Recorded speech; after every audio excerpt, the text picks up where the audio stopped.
This tutorial provides an example of how to use the Sensatus Capital Reorganisation APIs to process the Cobham acquisition of Ultra.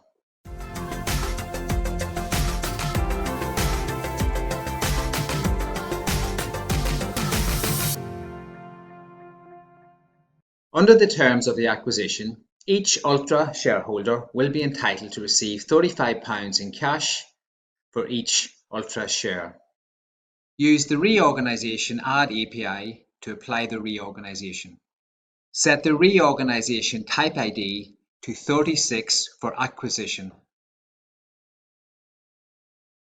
Set the record date and X date.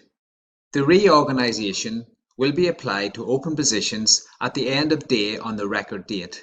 If the transaction date is based on when the trade was executed, not the settlement date, adjust the published settlement record date to allow for your settlement period.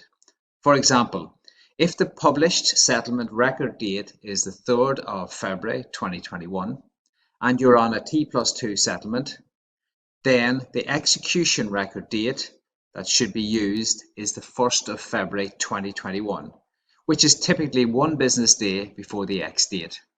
The X date is the date when the reorganisation is applied to your ledger.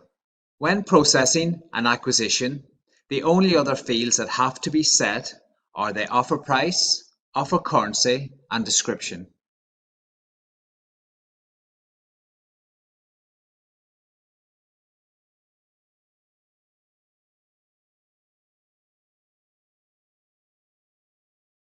Use the Reorganisation Types API to validate the fields that are required to process the reorganisation.